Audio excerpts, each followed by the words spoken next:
One moment, you're peacefully trading emeralds in your village, surrounded by family, respected by your community, a master librarian with the finest collection of enchanted books this side of the savannah. Your little ones just learned to say their first and life couldn't be better. The next, everything goes dark, and your carefully crafted world shatters like a glass pane under a zombie's fist. When consciousness returns, you're trapped inside your own decaying body, watching helplessly as your hands reach for your screaming child.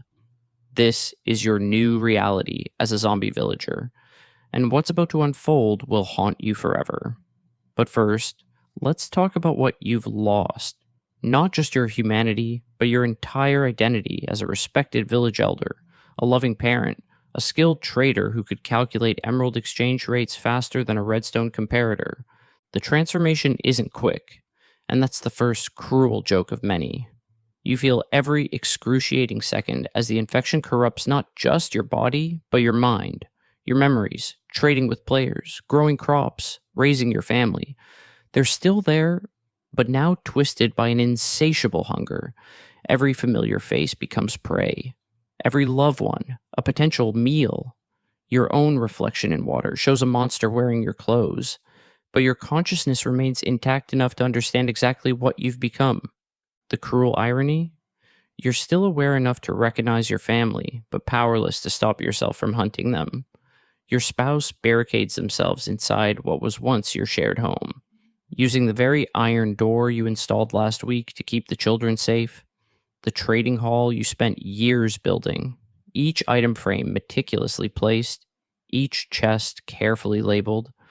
Now it's just another barrier between you and your prey.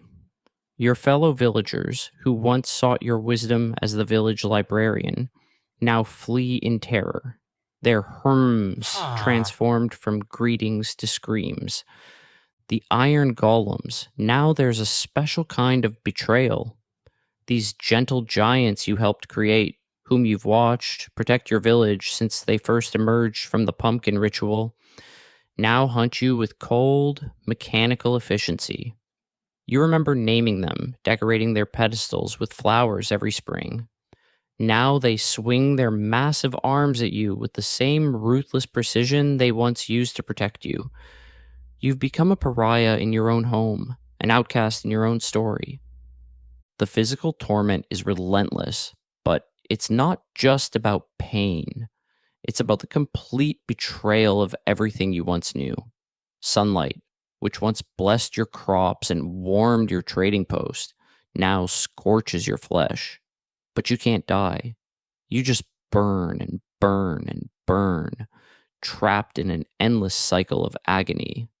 Water, once refreshing and life-giving, becomes a tomb as your rigid limbs forget how to swim.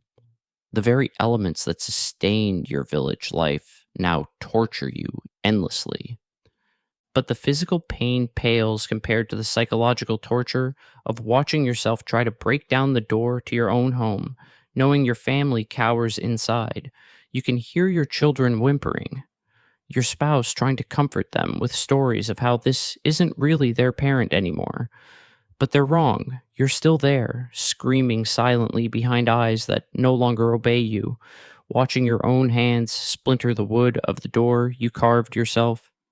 As night falls, you discover an even darker truth. In the eyes of other zombie villagers, you recognize the same trapped consciousness. That weaponsmith who always overcharged for axes, he's here too, shambling beside you with the same aware horror in his eyes.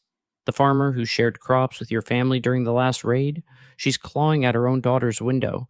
In this twisted existence, you can't even warn newly turned villagers. You can only watch as your community, your civilization, slowly succumbs to this plague, one villager at a time. Your only hope lies in the hands of players, but even that's a cruel joke wrapped in an economic transaction. They don't see your suffering, they see discounted trades. Your salvation isn't driven by mercy, but by mathematics. That player in netherite armor isn't your hero. They're an investor looking at potential returns. The way they eye you isn't sympathy.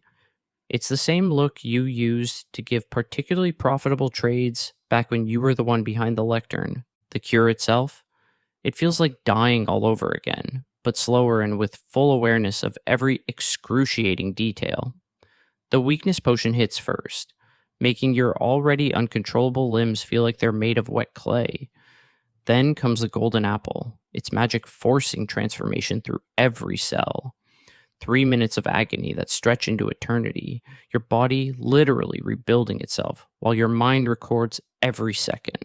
Players don't tell you this part in their speedrun tutorials, do they? But here's what really breaks you. During those 3 minutes of transformation, your mind clears just enough to fully process everything you've done. Every villager you chased, every child you terrified, every family you forced to flee their home. It all comes rushing back with crystal clarity, your own family watching from the windows as you transform, their faces mixing hope with terror. Will Dad really come back? Will Mom remember us?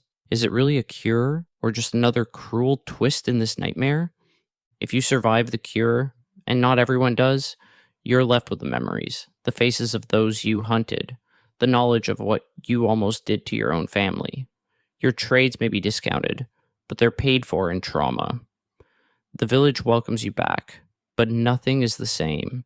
You catch them watching you, wondering if the infection still lurks somewhere inside. Every time you hear a zombie's groan in the distance, you freeze, wondering, is that another trapped soul, conscious and screaming inside? Is it someone you know? Someone you love? The worst part isn't the flashbacks, though they're bad enough.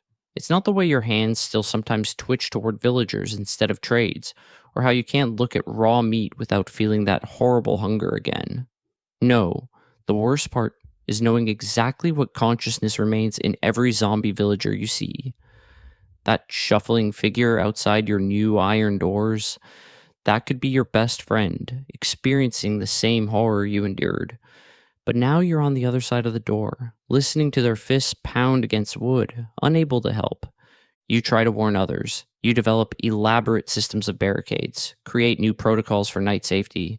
But how do you explain the full horror of conscious zombification to villagers whose vocabulary consists entirely of How do you convey the importance of iron doors to children who still think monster stories are just bedtime tales?